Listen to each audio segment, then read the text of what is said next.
Welcome back, friends. My name is Raspupu, aka Rasputin, and this is another chapter in my diary of a mobile player. Today I'm playing Revenant. There's some Revenant gameplay I have. Um, Revenant is really a character that I like a lot, particularly because he does high burst, but also because of this right here, his the 4 shot mechanics that he has. He has 4 shots. His 4th shot automatically crits.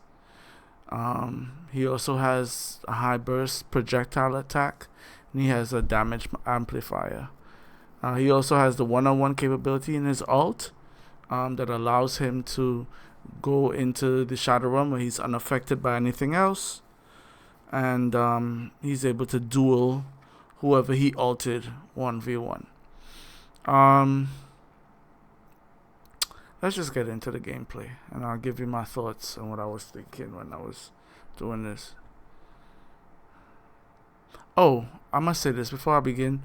If you have liked my content, if you like my video, please like, subscribe, and comment. It doesn't cost anything to do so. Please like, subscribe, comment. My goal is to make videos for the Predecessor community and for the mobile communities in general. I'm going to branch out into other MOBAs, but for right now I'm getting accustomed to Predecessor. I'm going to play other MOBAs as well.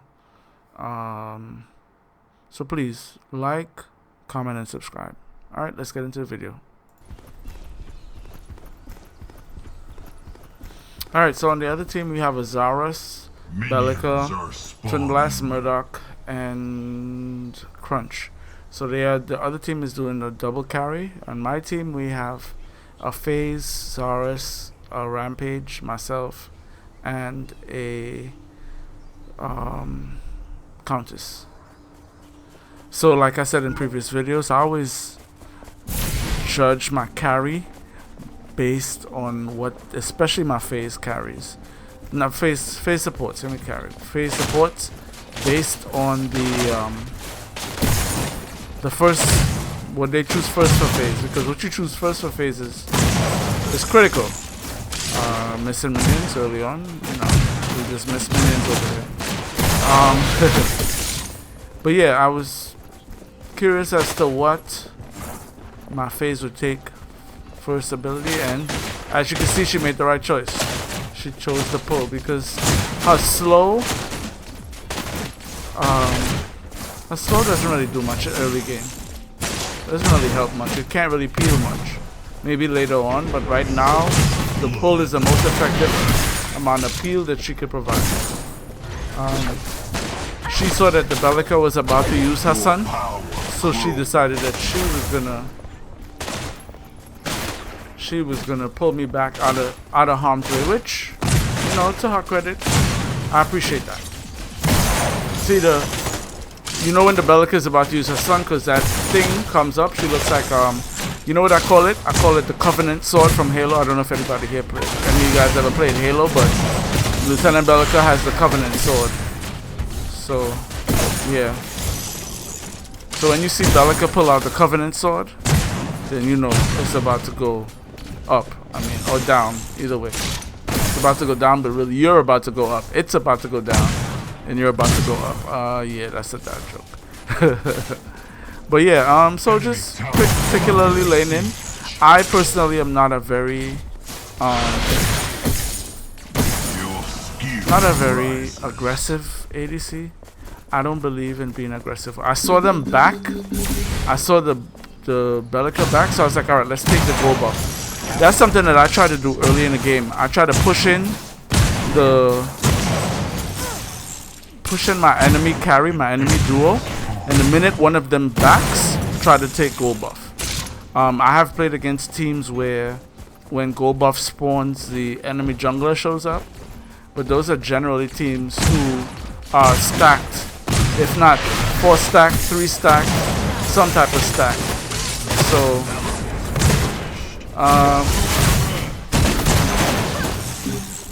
you know, some kind of stacked. Teams that are some kind of stacked, those are the ones that I see doing that.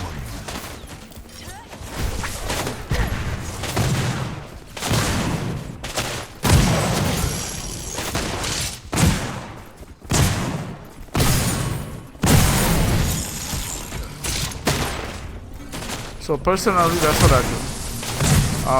So it's just gonna be a back and forth trading situation. Trying to dodge it, you know, trying to dodge Bellica's knockups, trying to dodge Murdoch traps, and just farm. For the early part of the game as a carry, I think it's really, really vital that you focus on farming. Ideally, the farm of any player should be your ideal. You should be trying to do 10 CS per minute. That's the ideal. Generally, I'm looking at my stats. I generally do about half that. I do about 5 CS per minute. But that if you are a Moba player, you have to remember that income is important. Yes, the game looks nice. Yes, the abilities look nice. Yes, it could be, you know, you could want to fight a lot, but the reality is,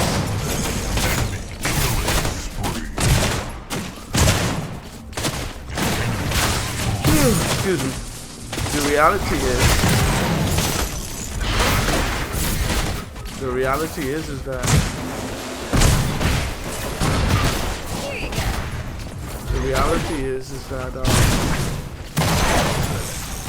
what's the reality? That it's a MOBA, it's a strategy game, so you have to farm. There's no if, ands, or buts about it. You have to farm. Like, you have to. Farming is essential. Farming is essential to winning the game. The more efficient you are as farming, and I don't know if anybody has ever mentioned this to you on your MOBA journey, but it is proven that the more efficient you are as farming, it is directly correlated by your success at the game. Directly correlated by your success, because the faster you can farm, the faster you can get items, especially as a carry. But even as a non-carry player, as a mid lane, jungle, support, the faster you farm, the faster you get levels, the faster you get items, the easier it is to win the game. It's just that simple, you know. A lot of players neglect farming for aggression, and I do not think that is a sound strategy. Neglecting farming. Oop, did I take this? Yeah, and I got him too.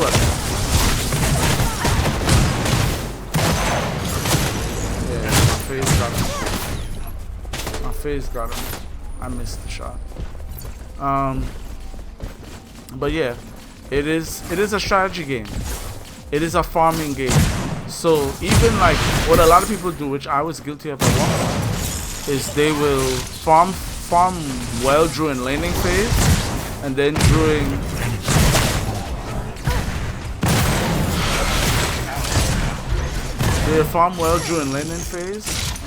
when it's team fight phase, when it's rotational phase, they stop farming, and that's how you stagnate yourself. The best players are always farming. They are constantly farming all the time. CFA, constantly farming all the time. Alright? Or constantly farming always. But yeah, so we're just gonna be farming. Your power grows. I was like, well, I'm just stepping up, okay. You wanna do that? Let's do that.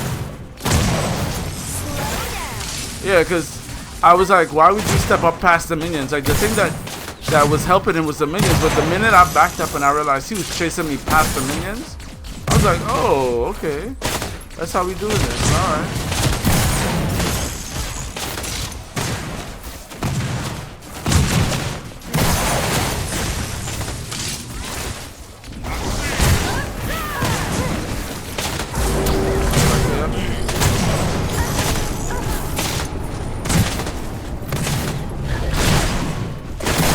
I thought that would kill him, and it didn't. Tried to get out, and I died.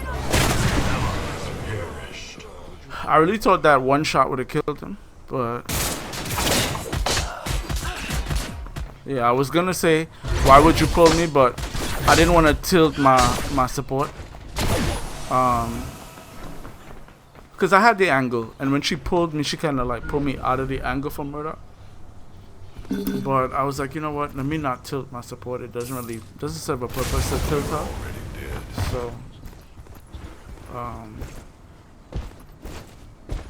So I didn't bother to type it. Sometimes as with life, sometimes you have to learn less is more.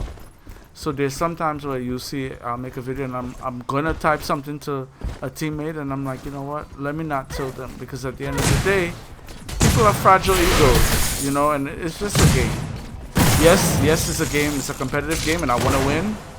But at the end of the day, for some people, it's just a game, you know. And we're not in a queue where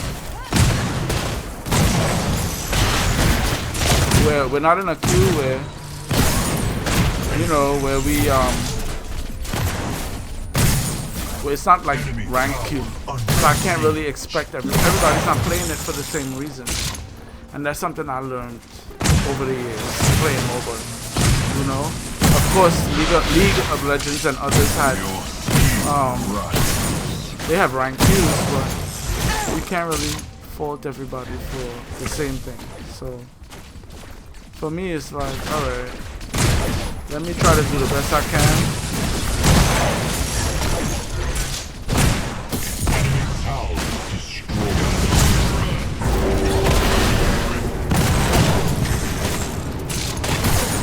Yeah, because I knew the Bellica would try to knock me up so he could get away, so I was like, let me ult him. And by ulting him and taking him to my realm, the outside influences like the Bellica knockup did not count. So that's something that you could, that's a useful thing with Revenant. Of course, the reality is that fairly good players are not going to put themselves in those types of situations. So you're going to have to be more savvy and more deceitful with your tactics, but I got that. Huh. Okay. Yeah, so I guess I'm contemplating to get Draconum. The reason why is because with Draconum, after 6 shots you get increased healing, and I already have a healing item, a lifesteal item, so this would give me even more lifesteal. So, and it also would provide me some sort of defense against the Murdoch, because the Murdoch hits like a truck. So, to do both of those things, my build is generally, so some people build carries all damage, glass cannon. Personally, I have always been unfortunate in playing games, so I have never really tried to build carries glass cannon. Never really tried to build carries glass cannon. I've always tried to build some type of damage mitigation on them. For Revenant, it's pretty straightforward. For him, it's more, Allied tower under you know, I build Draconum and I build the lifesteal component, and because he does so much damage, it just works out. But with other carries that require attack speed, that's the other thing. Revenant doesn't require attack speed. So for Revenant, it's a lot easier because attack speed is another stat that you don't have to worry about. Whereas with other carries, you have to worry about attack speed and getting the right amount of attack speed damage, and utility is really the trick, which is something that I'm actually wrestling with right now with Sparrow, and it's one of my biggest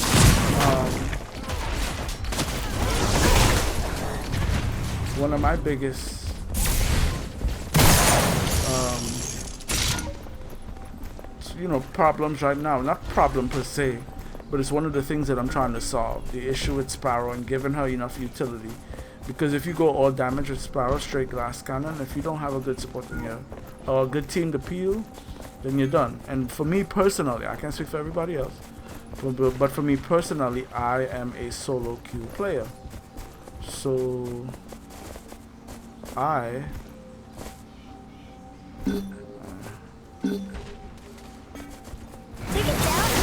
yeah, for me, I'm a solo queue player. Alright. So for me, I'm a solo queue player.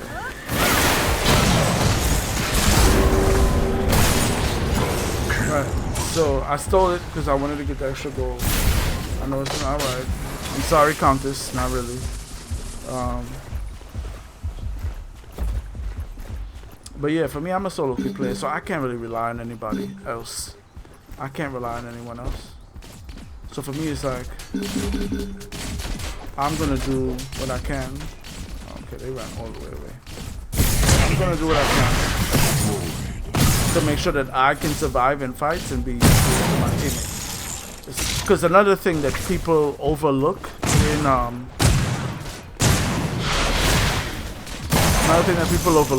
MOBAs is that you have to stay alive.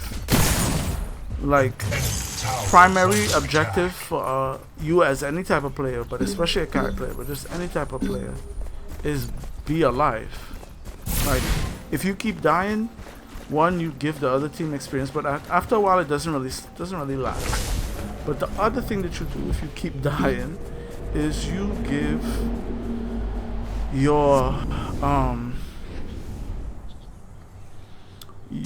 team an unfair.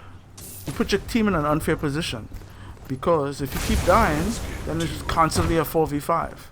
You know, so as a MOBA player in general, but as a carry player specifically, it is your duty to stay alive. I know I get a lot of flack from quote-unquote higher ELO players, but for me it's like, okay, I don't care if you think that I'm scared. I'm not taking 50-50 engagements. The problem with this game, with Predecessor, and in any MOBA, the lower level players, the players that have less experience, I don't want to say lower ELO for this game, because again, like I went into a whole spiel about the fact that I don't believe that ELO is accurate for this game, because it goes by wins and losses, and wins and losses is different when you have people who play together. When you can queue, but they got it. Yeah. So I should have ulted him. Yeah, I should have ulted him to keep him from doing it. I didn't know if the Rampage had smite or not. Yeah, but it's just one of those things where you just have to be mindful of not dying. That's just it. You can't be dying. You can't feed. Because you don't want to feed the other team. You don't want to feed the other team's carry. Definitely don't want to do that.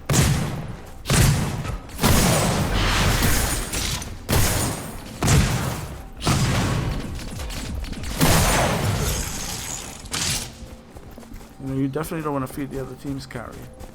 So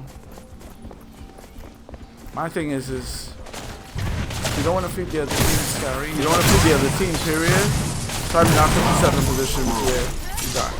That's why when carries play too pushed up, it irks me. Like I played a Zarus game not too long ago, and the Zarus played super pushed up. Not the Zarus, the dual lane played super pushed up, and I was like, yeah, they asking to die. And truth be told, the Kiro was 10 deaths and the support was 11 deaths. So between the two of them at the end of the game, we lost the game. But at the end of the game, they were 21 deaths between the two of them. And I'm like, that shouldn't happen. That should not happen if you are playing carry. Like, that shouldn't be the case at all. But, you know, hopefully people will see my videos and it will help them to have the proper mindset when approaching the art of carrying in a MOBA. Alright, so I went there to see if we could get a pick. I saw them chasing my rampage, but they, you know, they didn't, so I was looking at the Bellica, and I don't know why she did that.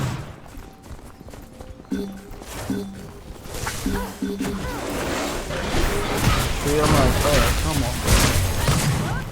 Leave me alone. Now I'll come back. Let's go.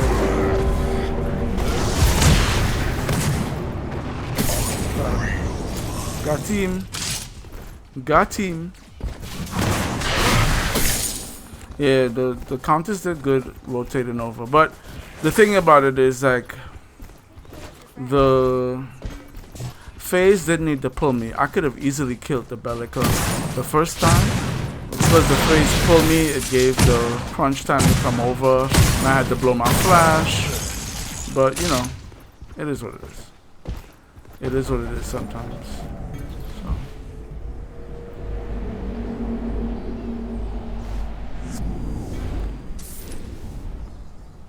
So. Excuse me. No time like the present. My next item is gonna be after Draconum is Vanquisher. The reason why I take Vanquisher on Revenant is because Vanquisher has an execute threshold. So if you get them below the enemy champion below, I want to say An enemy tower is under either attack. 5 or 6% of their health, they automatically get executed. So it's an automatic. So.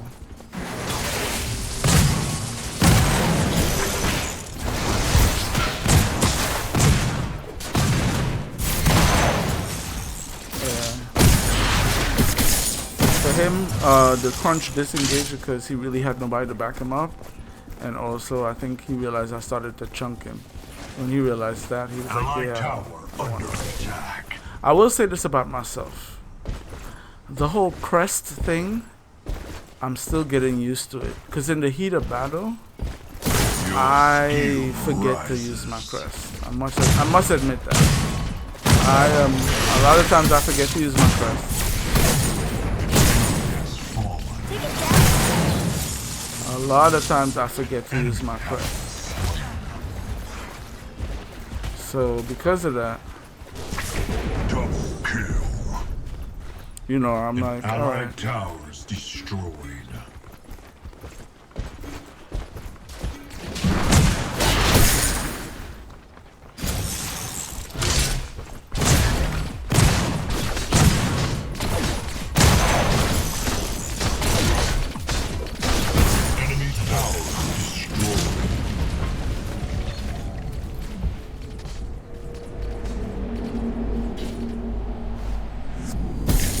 Towers destroyed. An enemy inhibitor is under siege.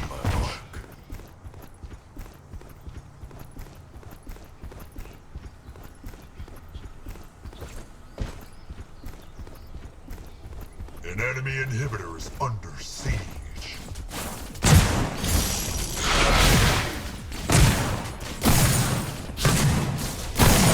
Enemy tower under siege. Alright, so in that last situation where we got the tier 2 in the mid and the Bellica and Murdoch got our tier 2 in the dual lane on the right, I don't really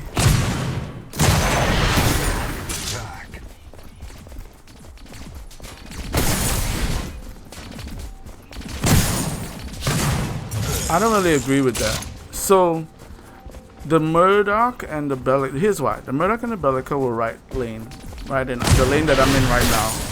And they were pushing. But we had 4 people. We had Rampage, we had Countess, we had me, we had the FaZe. We had them, all 4 of us were mid lane, and Twin Blast was down. I personally think that it's better to just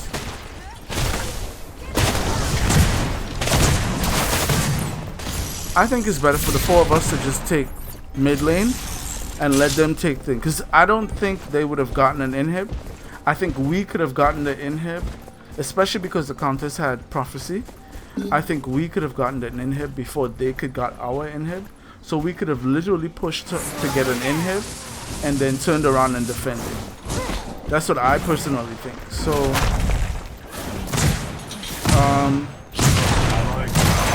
I didn't really agree with it, but, you know, it is what it is. That's what they wanted to. That's what we ended up doing. We split, the Rampage split, but I think with what we had, I think we could have done more damage and gotten more from it than what we got now. Instead, we kind of like 50-50'd it, and I think that was a call that should have been made, but there was no way to really like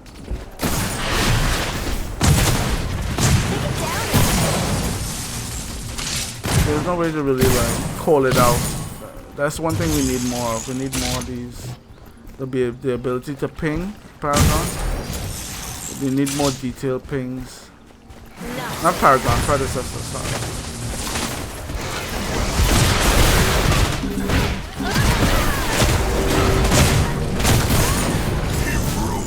And now I go away. Here you go. Simple.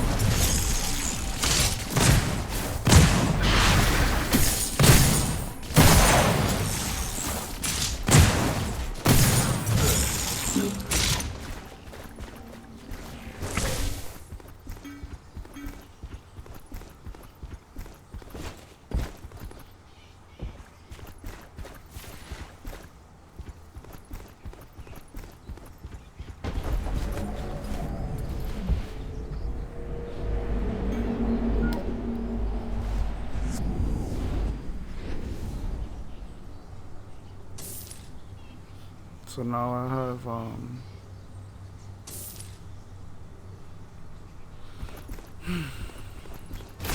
Vanquisher. Now I have Vanquisher and I'm building Demolisher, which gives me Armor Pen. It ignores 30% of armor.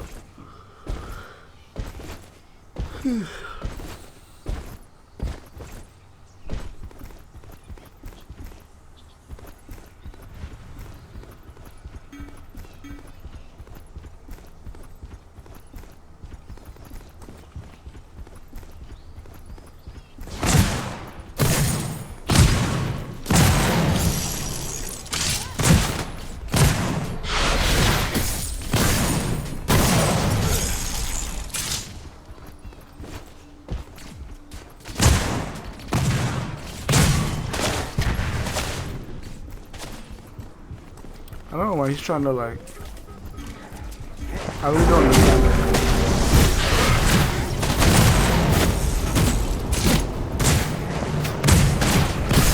That's it. Like I don't know why he thought he could walk up to me. Like no, don't get me wrong.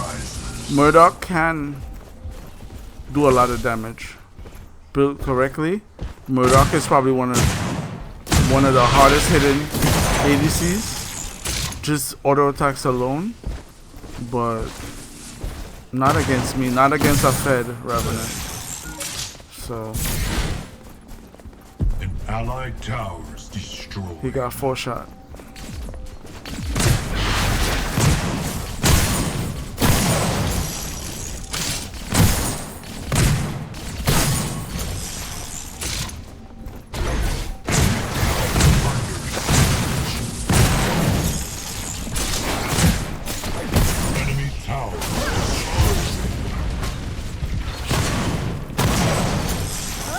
I didn't expect her to pull me back. Okay, now I don't have the thing. The same thing that she's thinking. I don't. Because she pulled me back, then ult me, and I'm like, why? Like, you could have let me do what I do first. I was in no danger. And if, you know, the situation was different, then you could pull me back. But, wasted ult.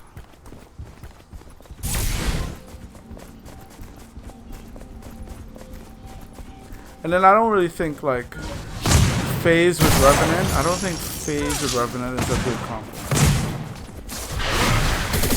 Because the whole idea of Phase is a phase with Revenant is that her ult would give you attack speed, but Revenant doesn't benefit from attack speed. So I think building a phase or picking a phase against a Revenant is just not the best choice. It's not the best choice. It's not the best choice in my opinion. Slow down. I could be wrong, but in my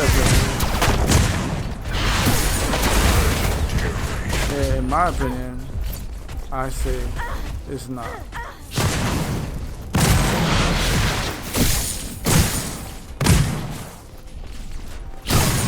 Hey, I don't think it's wise. I don't think it's a wise decision. Take it down a notch.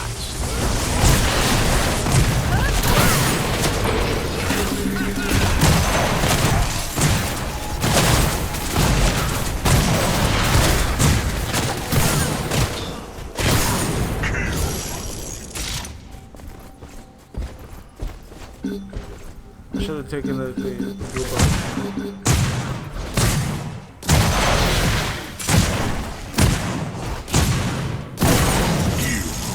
I'm coming. I'm a coming.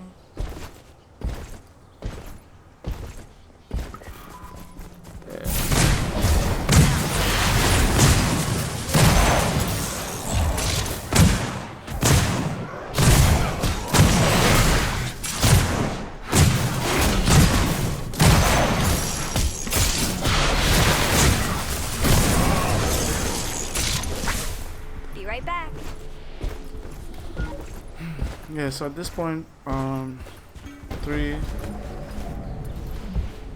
crit items. Go for Demolisher, and then Imperator.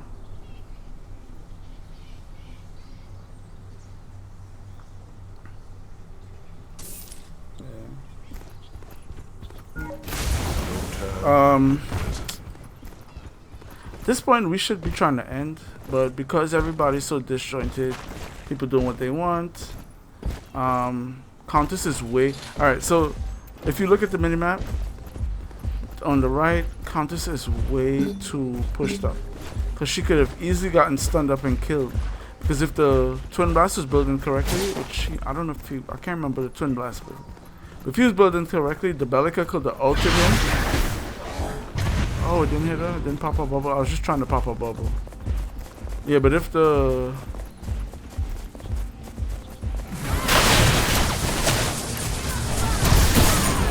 Yeah. So, if the Bellica had knocked her up, the Countess, then she could have easily been killed by the Twin Blast, because I've built Twin Blast builds where his ult alone does like 1,000 damage. So definitely not something you want to do. Definitely not something you wanna like play with if you want to win. Considering how passionate the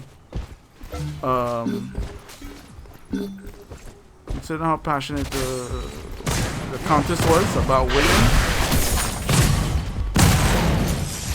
You know, just not something that I think would be smart.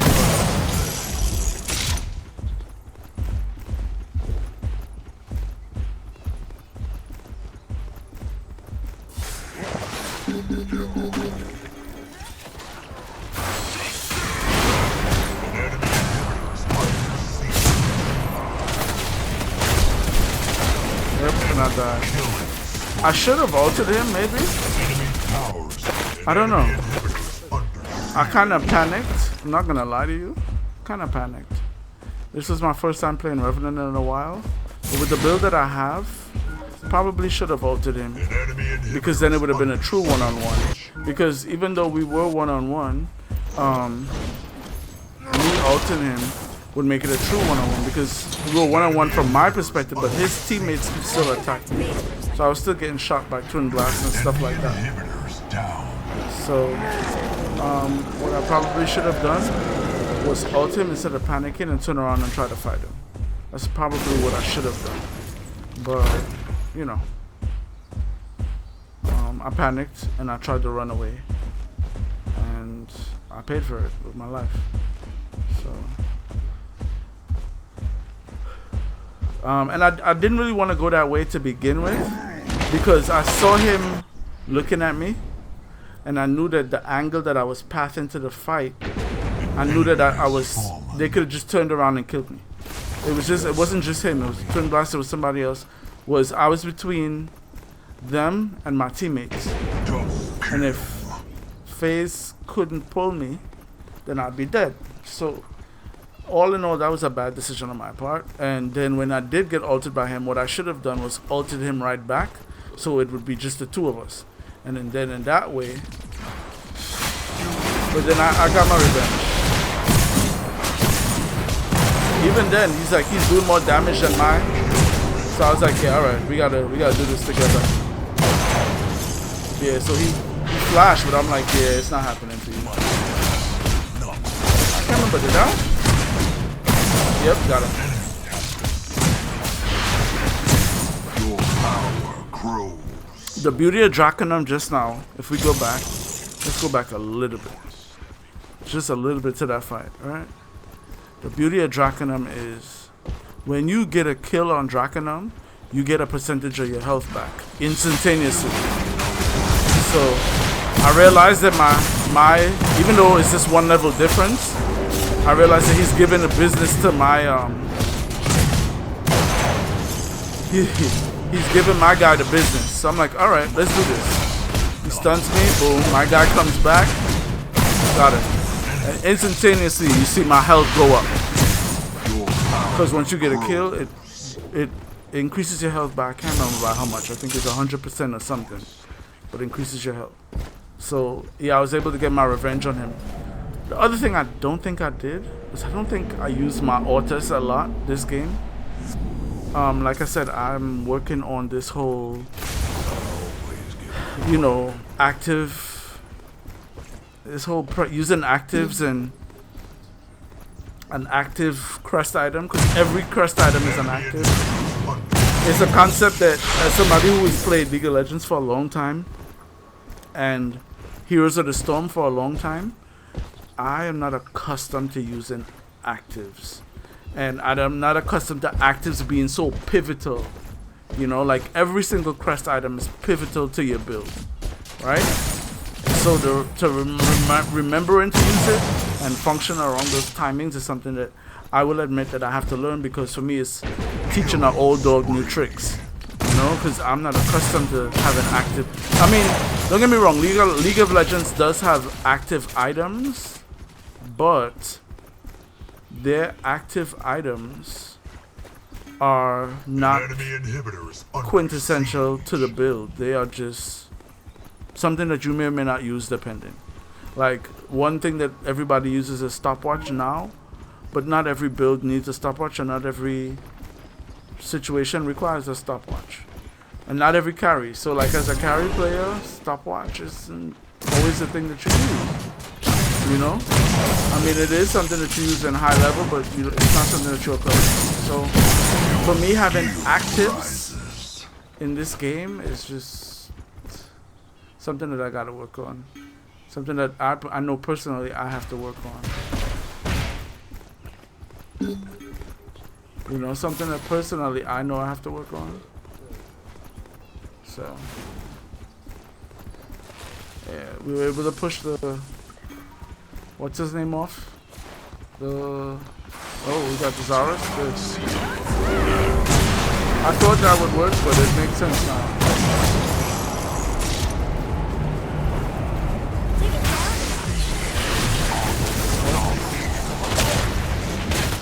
That's basically it.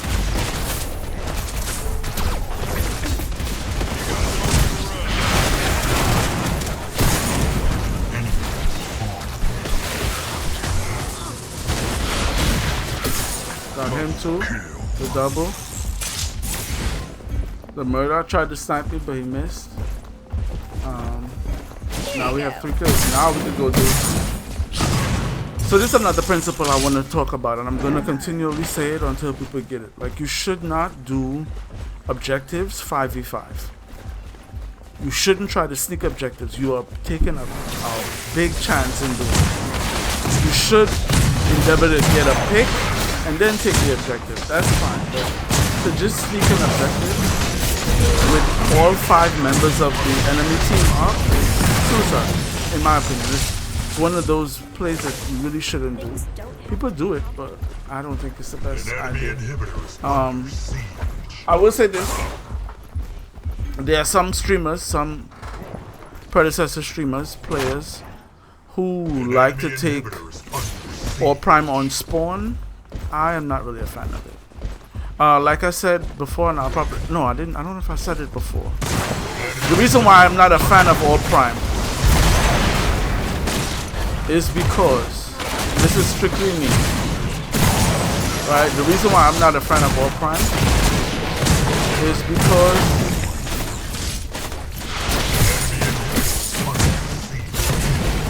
The reason why I'm not a fan of Orb Prime is because... Right, the reason why I'm not a fan of Orb Prime is because... Alright, so in League has the same thing. They call it Baron Nashor. The difference is that Baron Nashor turns ranged minions, in addition to giving them extra health and making them harder to kill by towers. Baron Nashor turns... I remember these my authors this time. I was like, okay. And then the thing killed me. The enemy core is under attack. Yeah, so the reason why Baron Nashor is good, right? And I'm gonna end with this. The reason why I think Baron Nashor is good and Orb early game is not, is because taking Orb early game, right, is hold on. Alright, so the reason why Baron Nashor is good and Orb is not is because when you take Baron Nashor in League of Legends, what Baron Nashor does, it not only gives you a buff, it gives your minions a buff, but the biggest thing it does is turns your ranged minions into siege minions. So you have like your cannon minion, your big cannon, just like how in Predecessor there's the big cannon minion, the one that is the hardest to kill.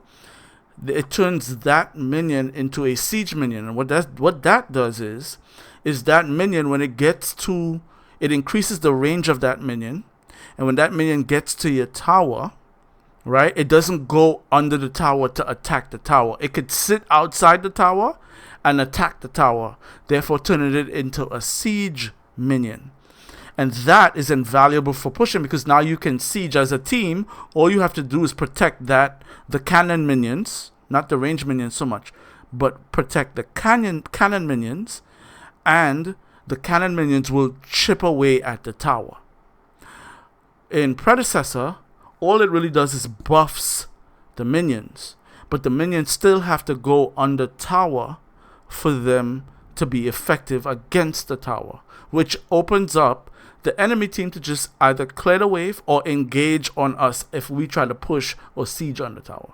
So that's why I don't really think Orb is as pivotal early game as Baron Nashor might be. The second thing is, seeing that we're talking about Orb, Mini Prime or Mini Orb Prime, I see a lot of players take Mini Orb Prime and the jungler takes it. I personally don't believe that that's smart. I see it happen a lot, but I don't believe it's smart. The reason why I don't believe it's smart is because Mini Orb Prime is again a mini version of Orb Prime. It helps minions push. So especially early game, you should be given Mini Orb Prime to either your mid laner or your solo laner. Taking Orb Prime as a jungler, Mini Orb Prime as a jungler, and then going back to jungle is stupid in my opinion. And it's highly inefficient. I think that Mini Orb Prime should be given to either the solo laner or the mid laner for them to be able to to use that to their advantage, because not only does it give them sustain, it also makes their minions stronger and allows them to push from their lane, especially the solo laner. I really think the solo laner should get mini or prime. That's really what I think. I think solo laners should get or prime. Yes, the jungler should engage the objective, but I think the jungler should give it to the solo laner, because when you give the solo laner mini or prime, it gives them the sustain, it gives their minions the push and power to be able to make an impact in the solo lane. Alright, but that's all I have for today. Thank you guys so much for tuning into this video, and I'll see you guys on the next chapter in this diary, my diary of a Moba player.